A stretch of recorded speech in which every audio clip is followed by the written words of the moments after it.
All right, welcome everyone. Andy's got another good one planned for you today on the topic of fire attack. Just a quick note, we got a big group in here, and I know a lot of you are looking at the Seek AttackPRO. So if you have specific questions, go ahead, drop those in the chat. We'll do our best to make sure that we answer all those. And also, if you are looking to speak with a sales rep, also let us know in the chat. That just helps us prioritize, follow up, and make sure that you guys are getting the support that you need. But we're looking forward to this one. And with that, I'll hand it over to Andy Starnes. Thank you, Brent. Can you hear me okay, sir? Yes, sir. All right, let's get started. So if you haven't met my team, my family, my world, it's pretty simple. I've been in the fire service now for a little over 30 years. My wife and daughter are a part of that team. They're the reason why I do what I do. It's my faith, family, and the fire department. I currently work at a large department in North Carolina. I've got numerous certifications in thermography. Also have trained all over the world and been blessed to be with a lot of smart people and pray it rubs off. I work with some amazing instructors at Insight Training. And this past year, we developed and released a collegiate program in partnership with Western Kentucky University, Kentucky Thermal Institute, and Seek Thermal sponsored that program. It is the only thermology-based firefighting thermal imaging program in existence that is a certificate that gets you college credit. You can scan that QR code and go there. It's the first affordable one, in my opinion, too. So we're proud of that and very thankful for that. We want to change the next generation where thermal imaging training becomes standardized. So let's talk about what we're here to learn about today. We're going to talk about something I'm very passionate about, which is fire attack. I've been on the engine company most of my career, and I got into thermal imaging about 10 years into my career and learned that I don't know what I don't know. And I've been blessed to play with a lot of cameras and play in a lot of fires for many years. And then I came across Seek and started working with them a couple of years ago to help assist them with the designing and testing of their products. And we got to test and design with them the AttackPRO. The engineering team did an amazing job. We just tested it, burned it, and showed them what it will and wouldn't do. And they were kind enough to listen to us. And I learned so much in the last 2 years, probably more than in the last 2 years than I have in the last 10.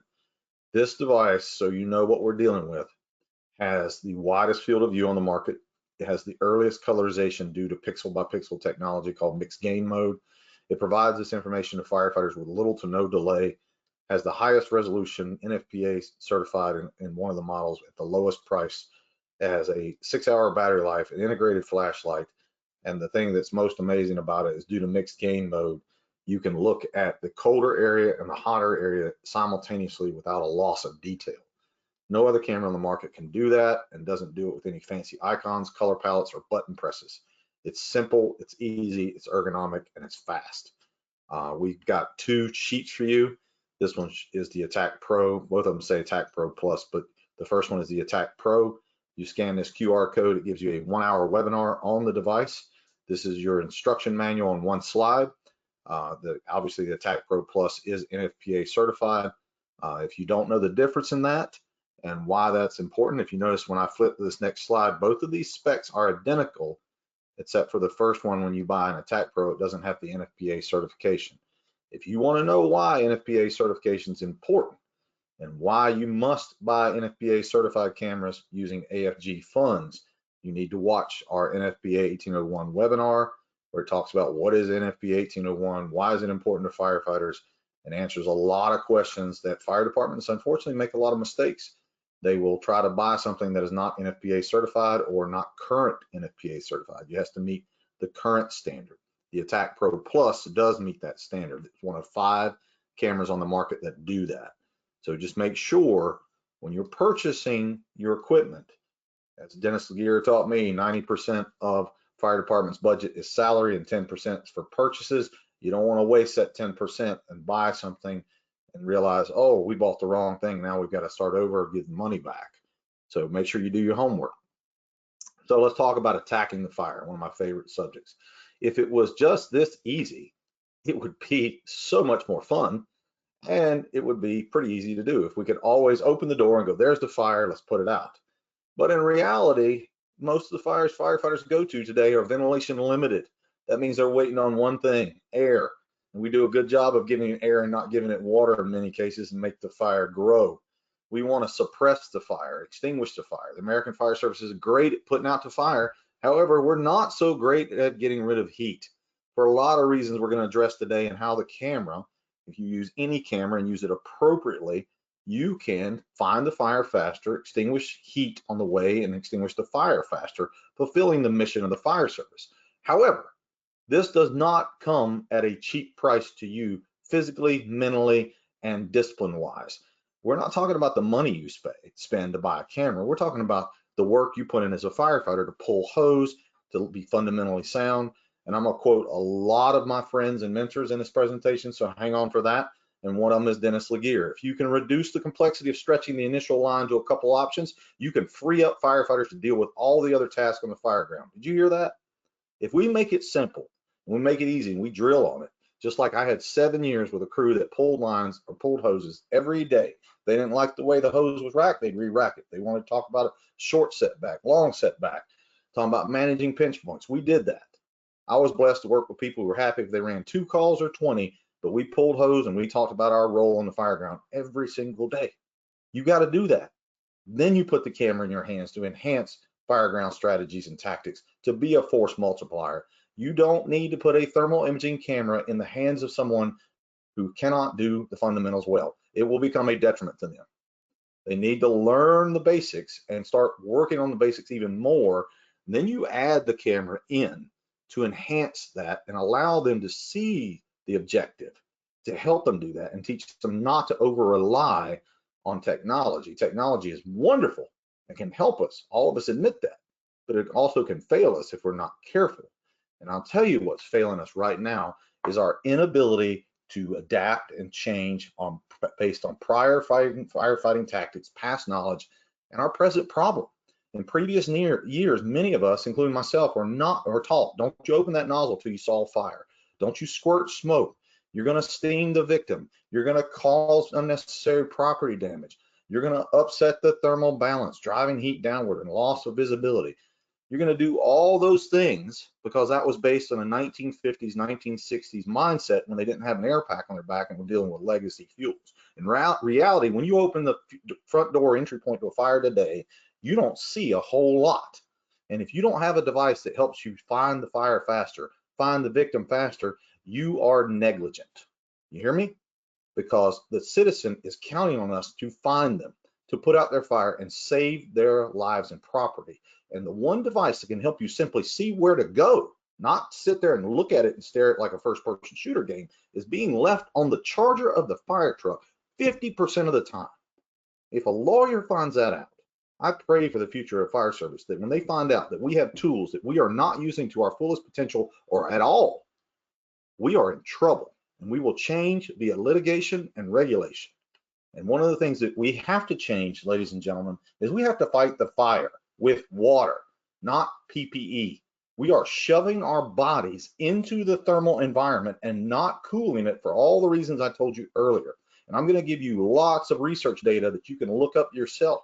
And this quote is from one of UL's many awesome studies that says the concepts that structural PPE will protect you as you advance into the compartment of origin without applying water, and that applying water prior to reaching the compartment will have negative consequences, does not fit what is known about the modern fuel loads in fire development. You hear that?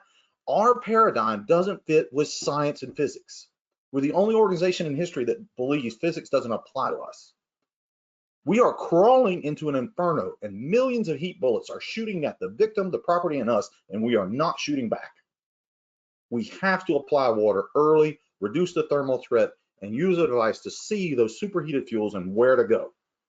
And I'm not saying stare at it the whole time, you'll learn that. But what we've got to stop is things like this. We just crawl right up into Satan's living room here, and we stick the nozzle into the dragon's throat and open it. How far will the reach of your stream go? 20, 30, 40 feet. Some nozzles I'm playing with now go even further. How much water can get down that hallway, cool those surfaces, and make it better, make it more tenable? I don't care if you're smoothbore Baptist, combination nozzle Catholic, or pencil Pentecostal. We got to come together as one denomination and realize fire produces heat long past where you see flames. And those heat and those gases are affecting the victim, the property, and you. And the best defense against that is an open flowing nozzle and an open mind that uses a device to help them see the target and not go in judging the thermal severity of the environment based on what we feel when a victim doesn't have that luxury. Because this is 5 seconds of cumulative heat exposure of one fire instructor loading a fire room. Slide 1, 2, 3. Look from left to right. I want you to look at their shoulders and look at the environment. In the Seek AttackPRO, yellow begins at 300 degrees approximately. Orange at approximately 600. Red at approximately 800. I like firefighter math. I don't want to give you exacts because a thermal imaging camera is not a thermometer. You've heard me preach on that before. Don't use the spot temperature, and Fire Attack Seek was one of the first to remove it before NFPA required it because it was cited in contributing factors to 3 line of duty deaths. Look at the amount of energy this firefighter is absorbing in 5 seconds. 5 seconds, it does that to him. What is it doing to a child? What is it doing to a grandma, a wife, a husband, a dad that doesn't have the luxury of PPE and that nozzle is closed?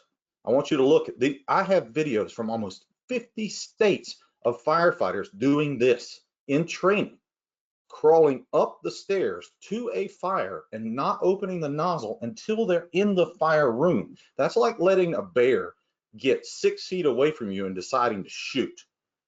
That bear is going to keep coming. And while this guy goes up the stairs, I want you to see what happens to him. As he crawls up, about halfway up, you'll see this white, misty, sparkly stuff hitting him. It's called convection. And he is absorbing it, doesn't even feel it. And he gets all the way to the top, and there's instructors standing up, yellow to the floor, which is 300 plus degrees apparent temperatures, which we know is hotter than that. He stands up, drops back down, and shoves the nozzle. The nozzle colorizes into the fire environment, blows water for just a few seconds, and then exits. Is this sufficient? Is this realistic? Is this preparing someone without any fire experience the way to fight fire? No, it is not. These are training wounds, to quote my friend, Mr. Michael Snodgrass. Training wounds are not training scars. Scars mean we've healed and learned from something from it. Wounds means we are actively bleeding. Notice the crew did not have the luxury of a tick to see what they missed, okay? And here's the problem, ladies and gentlemen. We have to fight the fire. In recruit school, you were taught to fight the fire based on what you see and what you feel in many cases. I want you to watch this helmet cam video from a kitchen fire, which is playing right now, and tell me, can you find this fire? Because it's playing. Do you have high heat, low, no visibility? Do you have really good turnout gear with high thermal protective performance that deprives you of your senses? Are you basing your fire attack on site-based suppression? You're missing 2/3 of the heat energy. We are a sniper shooting at the enemy with our eyes closed and no scope. What sense does that make? We're the only industry that I know of that works in limited to zero visibility that refuses to use a device to help us see better. Because I don't want to over-rely on technology that's cheating or whatever reason I hear this week, or it slows me down. You know when a thermal imaging camera slows you down, ladies and gentlemen? When you stare at it. And Hollywood doesn't help us with that, which I will not comment on that one. But the point being is, if we use it to look and then move and put the camera down as we move, we will complete our objective up to 70% faster. That is the bottom line. Goals of this presentation are pretty simple. I want you to locate and put the fire out faster. I don't want you to miss superheated fuels like you see here in this video. And I want to prevent rapid fire development, and I want to reduce thermal insult to any potential victims, property, and the firefighters. I want you to look at the thermal layer in this room in the film of this video from instructor Joey Baxell on my team and notice how much heat is radiating down. And people say, oh, don't upset the thermal balance. There is no thermal balance in a fire. It is a thermal layer that is descending, cooking, and killing everything underneath it. Every time temperature doubles, radiation goes to the 4th power exponentially. It's the Stefan-Boltzmann equation, and it's programmed into every camera on the market. It was written in 1866 before cameras even existed. That energy is not sitting still and that floor is not cool. If you think so, put a London broil underneath a broiler and then stick your hand on top of the London broil and tell me if you feel cool. Energy is radiating down on people, on property, and on firefighter in PPE who can't feel it until it's too late. We want to use the device to basically do our job faster, better, and do something that many people don't do well, including myself, which is we don't want to miss superheated areas. If you've heard the expression in classes like Nozzle Forward where he says, fire behind you, I don't want you to crawl past heat. Look here as we open the door. Here, my good friends from the Bearers of the Oath who provided this video here. Awesome video of initial scan. Can you clearly see the heat moving left to right, convection currents coming at you, melting the ceiling fan? Would you open the nozzle here and erase heat, not pencil it? Would you look for potential structural issues? Would you look for victims? Would you use this data, this 5-second scan, to enhance what you do and move to the target with intelligent aggression, not blind aggression and go in the wrong room and flow water in the wrong places? We owe that to the people we swore to protect, and that is the main objective. And when you look at this video, I want you to look at this with me and see how much heat's in this room in a standard fire attack scenario that happens all across the country. As a firefighter goes in and he extinguishes what he can see, and he doesn't put the fire all the way out in a training fire, because we are told, even in some of my trainings, hey, don't put it all the way out because, you know, the next group's got to go. Well, if this firefighter's never fought a fire before and I just taught him not to put the fire out, and that's all the water he flows, oh, he flows a little bit more. This is when he stops right here. What did we leave? 300 to 500 plus degrees at the floor. If you cook in an oven all day long and you turn the oven off, the oven is not cool. It holds heat. A house is designed to hold heat or cool depending on what time of the year it is. And when it catches on fire, all of that sheetrock, plaster, and furniture now has absorbed that heat and is holding it. As Kyle Robinson says, my goal is to kill the compartment, kill the heat in that compartment. Every compartment, I'm going to own it, as Aaron Field says. I'm going to take space and create space. That's what he has said. That's what many smart people have said. And all of this lines up with one simple thing that's been missing, is we want you to simply see where to flow. We want you to do your job. Then we want to check and see, did we get all the heat? Or did we knock it back sufficiently? Is it overrunning us? Are we going the right direction? And move towards that objective with speed and efficiency. Now, in order to fix this, though, we have to address some of our prior issues. This is how we were taught to fight fire in the past, penciling the ceiling, which, by the way, is not how our friends fight fire overseas. I have the utmost respect for CFBT instructors, and they do pulsing, and then they pencil or paint when they get close to the fire. We borrowed and butchered that concept, and we do it incorrectly. It doesn't even come close to what they do. And the context is everything in how they fight fire and how we fight fire. The other thing we've all done, which we should continue to do, is gather our information from a size up of the building, past experience and skills. We should read smoke, read the building, look for, present fire behavior, read the flow path. And here's the problem we've had in the past. We fight fire based on what we feel. If you have heard anything I've said about PPE and learn about PPE, you learn that thermal protective performance prevents you from feeling pain until you're about to receive a second-degree burn in many cases. The victim doesn't have that luxury. They're wearing flammable clothing such as polyester, Under Armour gear, whatever it may be. They are feeling pain at 109 degrees. You don't feel pain till your gear is saturated with energy over 500 degrees and your skin's approaching 131 degrees.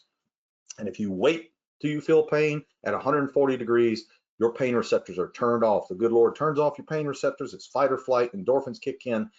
You can't fight fire above 140 with your ears, your glove peeled back, or whatever it is they taught us 50, 60 years ago that we're still teaching. And this is why we don't pencil the fire. To quote Chief David Rhodes, if you're going to pencil the fire, draw the nozzle fully open. I couldn't agree more. But a small pencil doesn't wide stroke that fire and get rid of the heat. And here's a broad stroke of many research papers on why we have taken penciling and done it wrong. Penciling was proved ineffective by the US Navy in 1997 as an inefficient means of achieving the objective. Penciling was proved ineffective in 2011 by Waterloo, Canada, where they tested 5 different methodologies and showed that penciling tactics provided little cooling of the compartment. And most of these, you read, the cooling came, once they cooled, the fire and the heat came right back. And penciling proved ineffective by UL in 2017, showing us a short burst cannot tell your gas temperature in the study. In other words, you can't pencil the ceiling and say it's good, it's not good. Too many variables that you can't control. And this is one of the main reasons you learn this, because in our training, One of the drills we do is a thermal rebound drill to show you what happens if you briefly open the nozzle. I want you to look at the clarity and the resolution in this AttackPRO as my instructor cools the ceiling. This is John Lightly, Chief John Lightly, one of our instructors. He'll cool the ceiling and you'll see all of the heat and convection currents come immediately back like ocean tides, whoosh, right back over their head. Watch this beautiful picture right here. We let the fire grow, convection currents come back over our head. He briefly cools the ceiling, erasing color. The heat's still there, the convection currents return. It's a game of pressures is what Dennis Laguerre and I talk about all the time. And look at this right here. Look at the clarity down low here. You can see the bail of the nozzle. You can see the hose line, the instructor crawling back, which I'm not a big fan of putting instructors in the fire or near the fire, by the way. You can see the regulator lines. You can see all of that while still seeing the thermal threat. Standard cameras that use high and low gain, that go from high to low sensitivity, perform better in one or the other, not both. Because of mixed gain mode, this camera makes it easy. You don't have to worry about looking for a triangle. You turn it on, and it's like an automatic transmission versus a manual transmission. The camera is switching on its own, nothing for you to do but properly interpret it and do your job. Now, many people will say, well, that's all great, but if you open the nozzle, you're going to steam the victim. Number one, there is too much data showing that the temperatures that a victim is experiencing is far greater than steam. We're talking about 1200 to 1800 degrees at the ceiling, 500 to 600 degrees at the floor, 3400 parts per million of hydrogen cyanide in that building, 1200 parts per million of carbon monoxide, all that we know of based on studies, where UL showed with no appreciable increase in moisture content at the 1 foot level, even after suppression, it is not possible to cause victim further damage due to steam using suppression efforts. So the nozzle, cooling the environment, makes it better. Wash me out in the front yard. Wash my family out in the front yard. They can survive that. They cannot survive 300 to 600 degrees over their head, radiating down. Ladies and gentlemen, if you're hurting in PPE, the victim is screaming in pain or dying in pajamas, period. And we're going to be held liable for that one day, I'm afraid. And here's something I want you to consider. Sir William Herschel, the man who discovered infrared energy in 1800, he was studying the prism and looking at all the colors, and he measured each color, and then he went outside of red, which was the last color he saw, red or purple, and he measured the area that was not visible. There was nothing there, and it was the hottest area. That area devoid of light he called dark heat in the 1800s.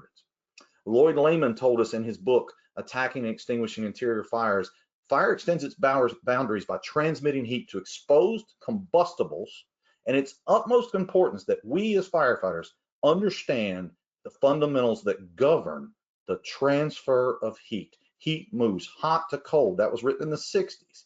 Veteran firefighters have often stated and told me as a young person a long time ago, if you were moving down the hallway aggressively attacking the fire and you felt heat and couldn't see fire, you had something over your head known as black fire, referring to unseen thermal severity, just like in this picture of the AttackPRO, looking at how much heat's over their head and they can't see it. He knew, they know, and we should know. We cannot ignore facts, science, and data, from Firefighter Rescue Survey to UL to Illinois Fire Service Institute to Kill the Flashover to many other research papers and research organizations out there. The data is there. Our ignorance cannot overcome the fact that we are in trouble if we don't fight this, because it's a modern enemy with modern fuel loads and it's getting worse. We have to fight this enemy and use every tactic, every tool, every piece of technology to win. As Rob Bussetti, a friend of mine from Performance Under Pressure, says, if it's my family, I don't care. Cheat, do what you got to do. Just win. I want you to win. I want you to understand this simple concept that what we see and what's actually occurring is far different.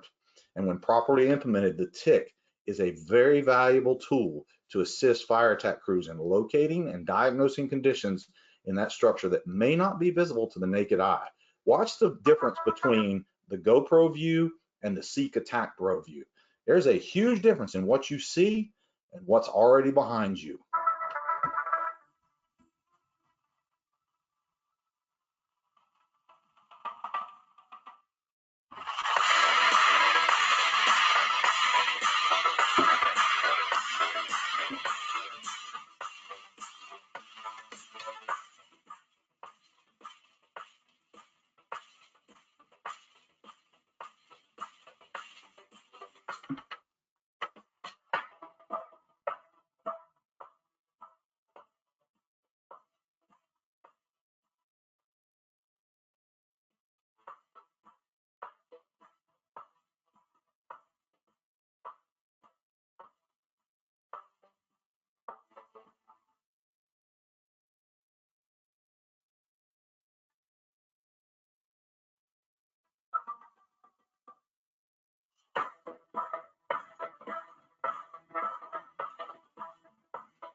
For those of you who have the joy and pleasure of fighting fire in shipping containers, I want to quote a friend of mine, Jeff Queen, who told me, he said, you know, I always knew as a firefighter I was expendable, but I never thought they'd set a metal trash can on fire and tell me to go in it.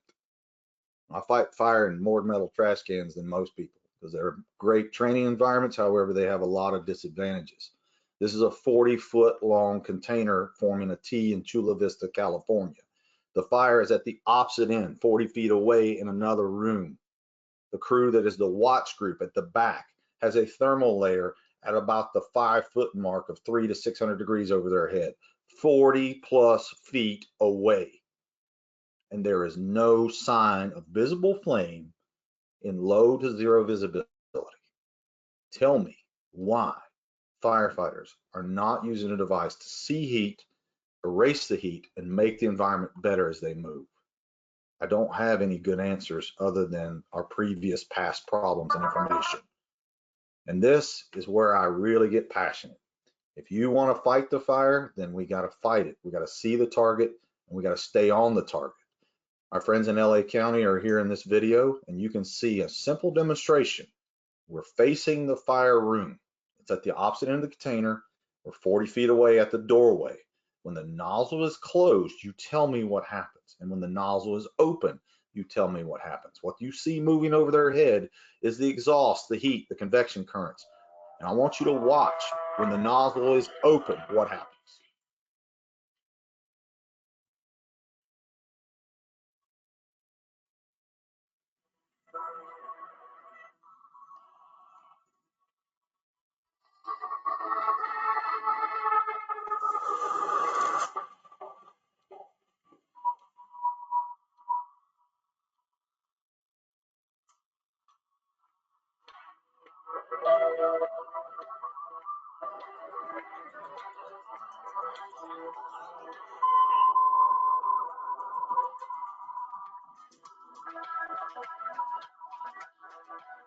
Now, when the nozzle is open, what stops coming through that door? The convection currents. We stop the heat transfer as far as the flow path. We're reversing it. We're using that pressure front from the nozzle, and we're pushing things back away from us, away from the potential victims. We're cooling and making that environment better, and we're preventing rapid fire development.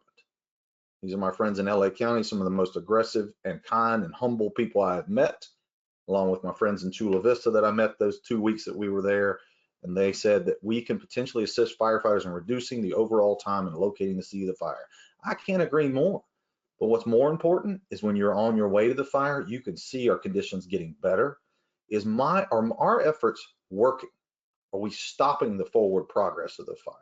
Are we making any headway? Or are we losing? We need to know that in an environment that we can't see. And it's important to know that. So how do we enhance a fire attack? First of all, most of the NIOSH reports will point out that we fail to do a 360 or we have an incomplete 360. We teach firefighters to use what we call a tactical 360, which is we're using the camera based on building science techniques that I've learned from good people like John Harnage at Kentucky Thermal Institute and many other industrial thermologists who inspect buildings for a living, that you can see a lot of things on the outside of a building that's not on fire with a thermal imaging camera. And when it's on fire, I can see where the fire is, where it's going. I can determine the flow path. I can determine where I'm stretching my line. As far as if I'm in search priority, I can determine where to start my search, whether it's targeted versus starting at the closest point, the highest thermal threat. And I can move with efficiency based on my best entry point and cool as I go based on following convection currents or looking for superheated cues, such as any type of colorization or white moving convection currents, and I can win. You can win. Your team can win. But do not ignore moving convection currents. I've seen more firefighters get burned or run out of a building because they ignored the grayscale. They thought, well, I didn't see any color. And the camera said it was 100 degrees.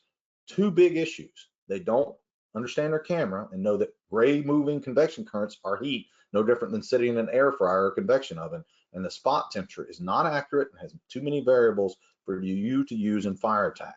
I can send you an article called The Danger of the Spot Temperature, why you should not use that in fire attack, why new NFPA cameras removed it from the initial TI basic startup. You notice it's not in the lower right-hand corner of that screen of the AttackPRO when we're playing here in Chula Vista.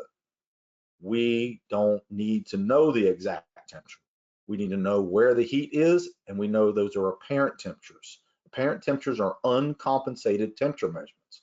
This is how we teach firefighters, though, once they've done their size up, to advance. We do something called the 5 C's of enhanced string placement.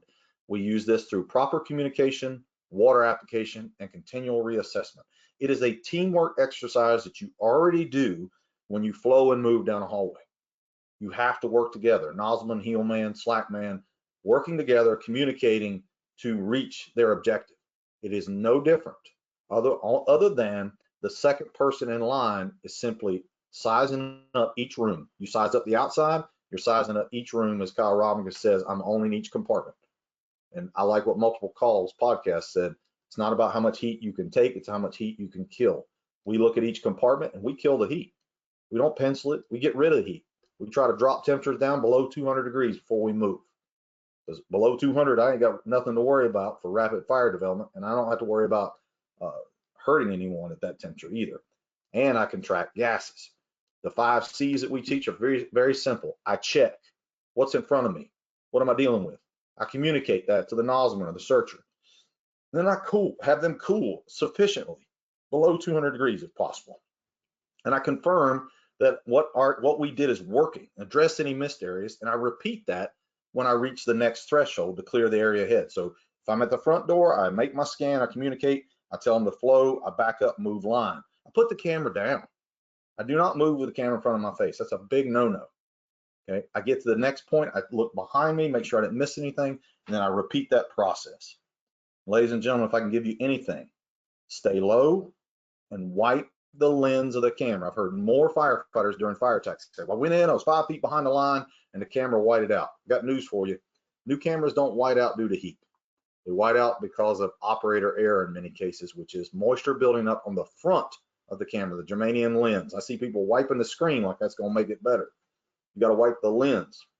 So we teach firefighters when they raise that camera up, they go ahead and wipe that lens so they can do the scan, and they scan low to high, not high to low, which we'll get to here in a minute. So a lot of people think, well, look at this building. I know where the fire is. I don't need a camera. Really? This is from my good friend, John Lightly. I want you to tell me, when you see this massive amount of fire in the front of it, what would we miss here if we didn't do a 360? What would get us in trouble? Watch as he walks around this building. Massive amount of fire on the front, the A side. Walking around the Delta side. There's the exposure side. You see the reflection. Look at that basement window well. What's in there? You see that coming? Look at the back. How much heat is already moved to the back of the house? Look right here. I want to back this up a little bit. Look right here at the back door. Right at that back door. That is exhausting. 300 to 600 degrees at the top, away from the fire.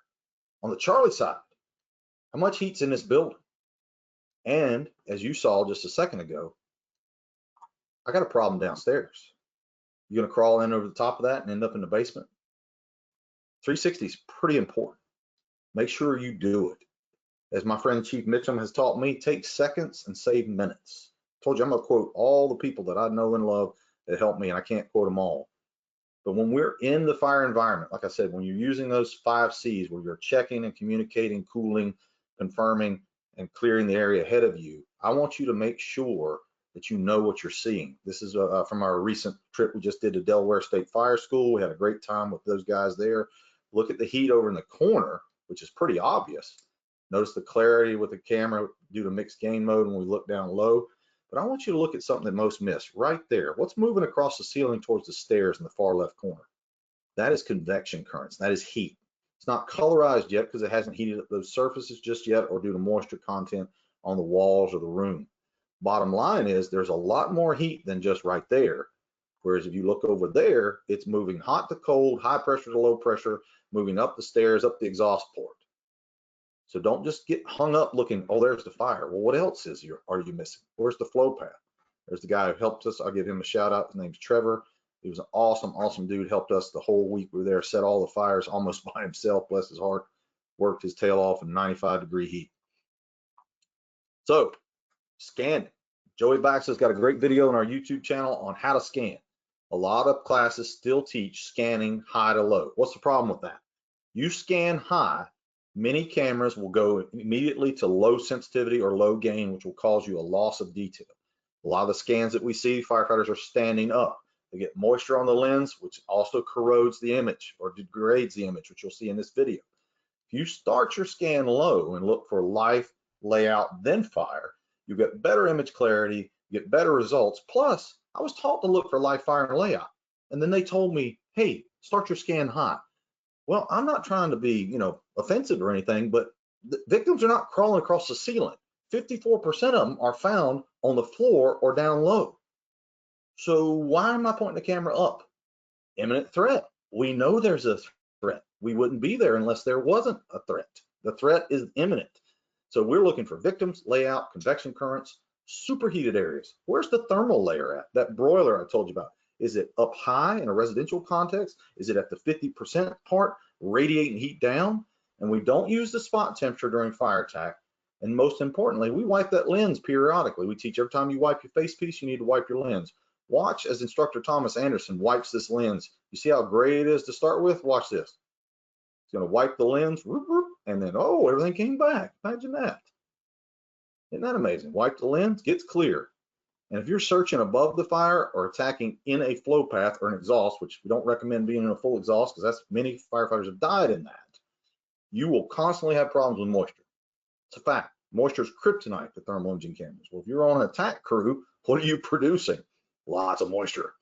So do you need to be right next to the nozzleman? No. Good nozzle team is split 10, 12 feet apart, moving line and managing pinch points, right?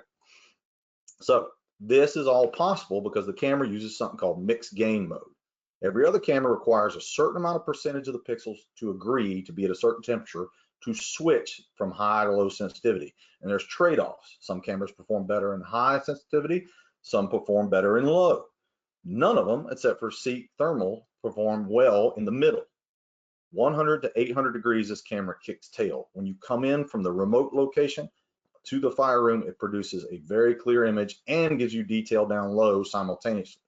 In my opinion, I grew up learning how to drive a manual transmission. You had to shift gears. You had to press the clutch and shift gears. That's what a standard fire service ticks are. They are manual transmissions. They have to go from first gear to second gear.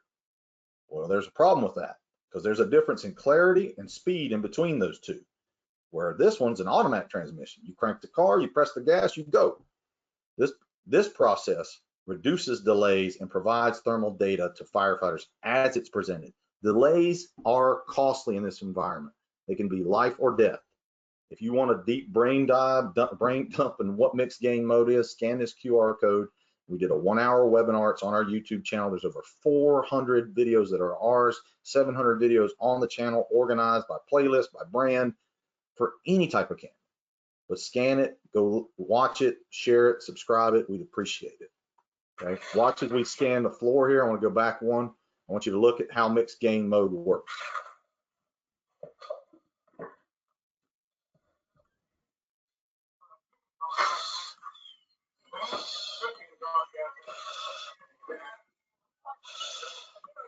I want you to see something here. We're pointing up to start with, and when he goes down to the floor, you don't see a lag or reduction in detail. Notice you can see the straw.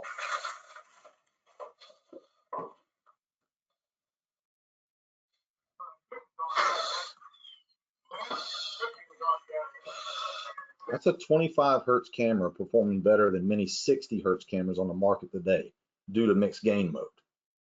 Explain that one to me. I can, but it'd take us a cup of coffee or two. But you need to understand this camera makes it easy, simple, speed, and it's beautiful to work with. So how about my favorites? We talk about fire attack. How about flow and move versus hit and move? Well, one of the things I like about flow and move is if I'm going in the right direction, I stop a lot of the problems, and it feels like air conditioning to the person behind them when they're flowing water in the right environment. However, hit and move, in my opinion, works when we can hit it and we knock the fire back and it doesn't come back. Kyle and I talk a lot. Kyle Romgus talks about you can force a rebound. You can flow water down a hallway and see which direction the fire is. We have a simple diagnostic. If I look down the hallway and I find the fire, I flow water down that hallway 10, 20, 30 seconds. I shut that nozzle down and the fire doesn't come back, or it goes, oh, it barely moves, or very little convection comes back. Walk down that hallway and kill that fire. But if you flow down that hallway aggressively, 150 to 200 GPMs for 10, 20, 30 seconds, sending 5-gallon buckets of bullets of water down that hallway, and you shut that nozzle down in a 30-foot hallway, the heat comes back in 3 seconds, that is not a hit and move fire. That's a flow and move. You hit and it moves past you. The fire environment is one of pressure. It moves from high pressure to low pressure, hot to cold. You can't outrun or basically defy physics. We can positively or negatively impact this environment by our actions, our tactics, or our lack of understanding, like the one person who goes around and takes windows that shouldn't be vented. We are not immune to the effects of physics. I want you to look at the convection currents coming over our head here. This is also in LA County. You'll see them flow water on those convection currents in a minute. Look at how much is moving over our head when we're not flowing. We're just sitting there in a convection oven. You can see it coming around the corner, over our head, and the thermal layer is almost at the 50% mark. We start flowing, we start slowing or reducing the spread of convection currents, and we start flowing and moving. Now you're going to see something that we don't agree with, which is once they get on point and start flowing and moving, they should have flowed more here. You'll actually see that they are moving with the camera up. So I don't agree with having the camera up. I want the camera down. Here he's doing it right. He's pushing the hose to him and he's trying to flow. But right here, we should have been flowing and stopping the convection currents. So you need to make that decision. I'm not telling you to always or never, but you got to use the camera to help you decide what kind of fire attack is this? What kind of fire environment am I dealing with? And how should I attack? So here's my flowing and moving video. And I love this quote from Manny Barris Jr. Our attack creates a high pressure front. It brings in fresh air to fill the negative void behind our stream. When we do this, it gives us a lift, gas contraction. Look up Stefan Sarquist and read about his work about gas expansion and contraction in smoke. It's 6,400 to 1, which is greater than steam expansion. So when we do that, we cool and retract smoke as well as decrease temperature and offers unprotected civilians a chance at surviving. You'll see him flowing here, and you'll see what I was talking about a minute ago, where the person behind him is holding the camera up. We don't recommend that. We corrected this behavior, but if you notice, he's basically staring at the camera and knee walking. We don't want to do that. We want to put the camera down and reassess at each choke point, each doorway or threshold. That way we can stay on point. Whereas when he's flowing, he is reducing or slowing the convection currents. When he stops flowing, the convection currents come back, and they keep coming back. You may disagree with the words transitional attack. A lot of people get upset about that, but when you're moving down a hallway, you're doing a transitional attack. You're transitioning from one space to another. You may not like that, but that's a fact. Dennis Lear says it best. There's 2 types of fire attack: on plane or off plane. That's it. You're either on the plane of the fire or you're off the plane of the fire. You're above it, below it, or on the same plane. So how should we attack? Another quote from UL's Impact of Fire Attack utilizing interior-exterior streams on firefighter safety and occupant survival. When you conduct an interior attack, their recommendation was you should cool as you advance. Well, that is surprising. You mean you want me to cool the superheated areas over my head? Shocking. Utilizing a smoothbore or combination nozzle set to a straight stream will achieve the greatest reach while limiting air movement. So I can have more reach using the reach of the stream. My friend Sean Blocker preaches, use the reach of the stream. Max Firebox talks about it all the time. You want to be a long-range sniper, not a pocket knife assassin. One of the smartest people on this earth, Paul Grimwood, said after 50 years of firefighting, he said, you should use a straight stream to penetrate to the fire's fuel base if you are advancing in an exhaust. Well, in America, most of the time, we're advancing in an exhaust. It's pretty much the lot we're given. And when you move, you should flow and move or hit and move. They call it shut down and move, but whatever you want to call it, but flow and move. But you diagnosed it based on what we talked about. And if you want to move those products of combustion away from you, use a pattern such as an O, T, Z, whatever, scream and shout, spray water about, but you need a vent point away from you to push those products there. Pretty simple. Outside vent guy, inside attack team, game over. Sniper spotter. You can see the effects of the heat here from Instructor Thomas Anderson looking at these firefighters underneath what we just consider smoke. I have firefighters argue with me. You shouldn't cool smoke. You're gonna upset the thermal balance. There is no balance. okay? It is moving downward. It is growing. As long as the fire is being left unchecked, it is growing, it is intensifying, and it wants to convert to a unidirectional flow path. It wants an intake and exhaust, and it wants to move the pressure and the temperatures down where everything's the same. Nature hates an imbalance. And we're thinking we can move through that in our PPE and be fine while a victim is suffering and dying and their property is being destroyed. It's a sad fact. So what effective suppression actions should you take? You want to cool surfaces in the fire room and wet unburned fuel. You'd be like, oh, you're going to cause property damage. If it's in the flow path, I got bad news for you. It's getting damaged. This is a basement fire attack in LA County. They're taught to flow down the stairs. Why? Because we're crawling down a chimney. Look at the amount of heat coming from the container directly in front of us, and it's turning and moving up this Draeger phase 5.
What happened when they made the base of the stairs, ladies and gentlemen? They did that with a 40 gallons per minute training nozzle. Two phrases I hate people want to argue: steam the victim and 40 GPM training nozzle. There's nothing training about 40 GPM in my opinion, but a 40 GPM nozzle pushed down that stairs with a full fuel set and a Draeger phase 5, and it felt like air conditioning at the top of the stairs. One of the lessons we teach is who's ever at the top of the stairs, moving line for them, if you shut that nozzle down, you're going to toast them at the top if you haven't made the base of the stairs and knocked the fire out, because all that heat is moving up those stairs. And they killed this with a 40 GPM nozzle. Imagine if you were flowing your 7/8 tip or 15/16 or whatever you got. Okay, it's a big deal. And if those of you who are taught, oh, I don't want to cause water damage, I want you to think about this for a second. We remind the public each year to water their Christmas tree to prevent a possible fire. But firefighters fail to water the couch as they pass a potential fuel source that's rapidly off-gassing, producing highly flammable vapors because the couch is made of solidified petroleum products. One overstuffed chair equates to a half gallon of gasoline heat release rate. One couch, 3 gallons of gasoline. Some big furniture, up to 5 gallons of gasoline. Look at the megawatts of heat release rate per Kirk and DeHaan's arson investigation manual. 1 megawatt for one chair, one Christmas tree, 1 megawatt. One pool of gasoline, which is 2 quarts, 1 megawatt. Does that put it in perspective for you? The average home insurance claim due to a fire prior to COVID was $40,000. Every piece of sheetrock in a home has to come out if 10% of the home is damaged. You need to understand the difference between property damage and people damage. And control, close doors, and move with aggression to the source and put it out, and limit damage by getting there faster, flowing water to the source of the fire, and you will actually prevent property damage by flowing more water on the heat. Because those who say, oh, don't flow a bunch of water during a fire attack are the same ones that use, I don't know, 2,000 gallons of water during an overhaul. Listen, I was raised Methodist, and they sprinkle people when they baptize them. You can't be Methodist in your fire attack and Baptist in your overhaul.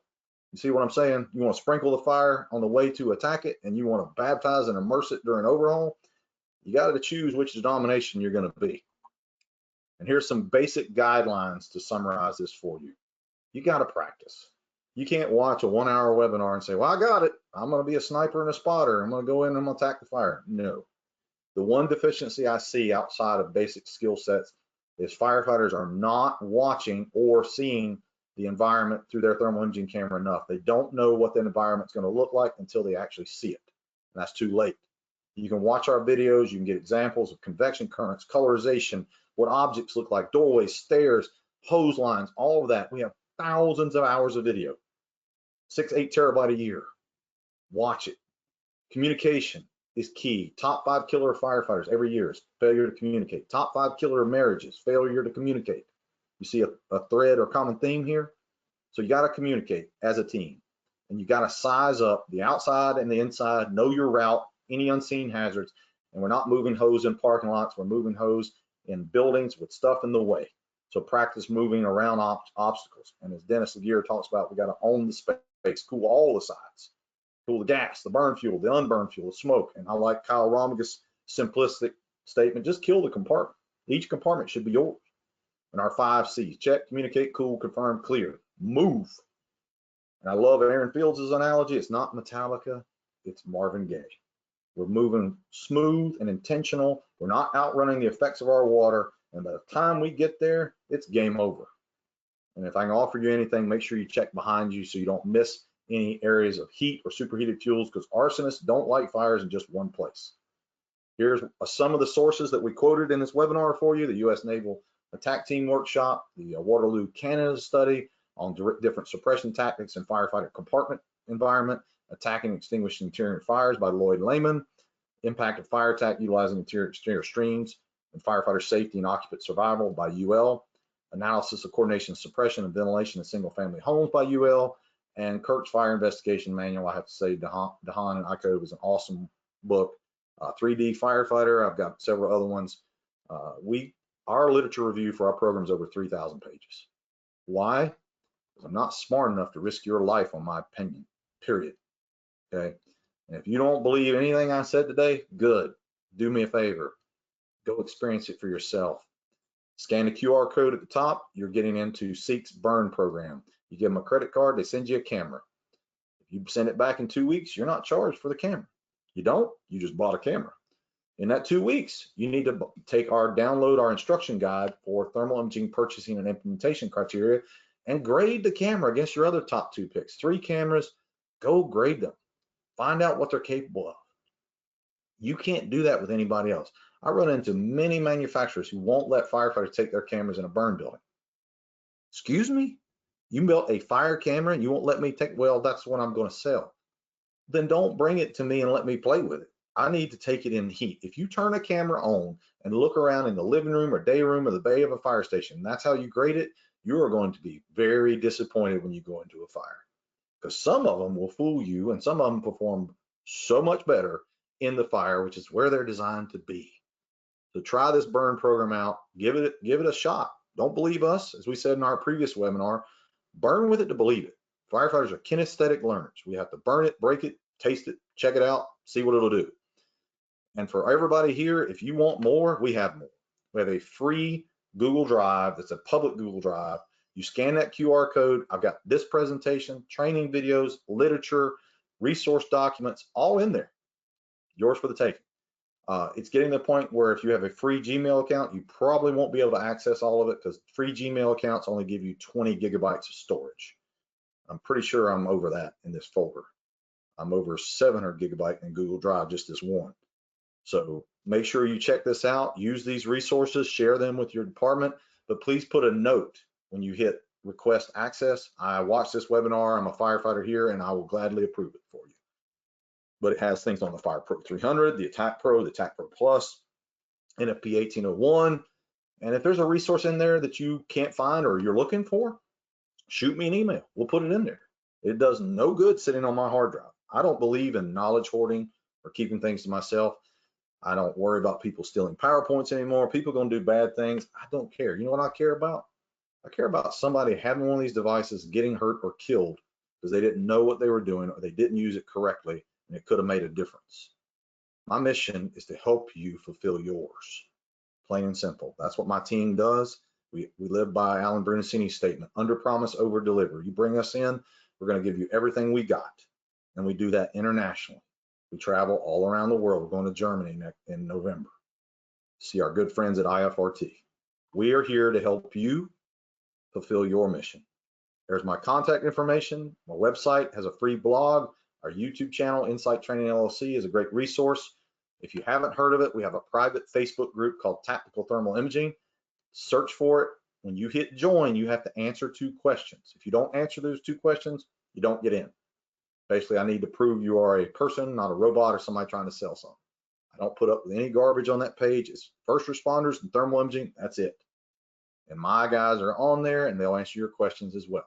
One of my guys is in that picture, Joey Baxa, because he helped me do the testing on the AttackPRO before it came out. And Brent, I will hand it back over to you. That concludes my time with 4 minutes remaining, sir. Very good. Thank you, Andy. I think we got through all the questions, so appreciate all those in the comments. Just say, certainly follow Andy. He put his handles up there. You'll be able to find a recording of this on his YouTube channel. We'll also start staging these on thermal.com, Seek Thermal's website, where you can go and learn more about our products. Any one of those, the FirePro series, the AttackPRO, go to those pages and click the where to buy, find a dealer button. And if you're interested in moving forward, we got a great group of dealers that can assist you. And all you have to do is just navigate to your region and find one of our authorized dealers. So we really appreciate your time today, and we'll see you next time. Thanks. Thank you. Take care.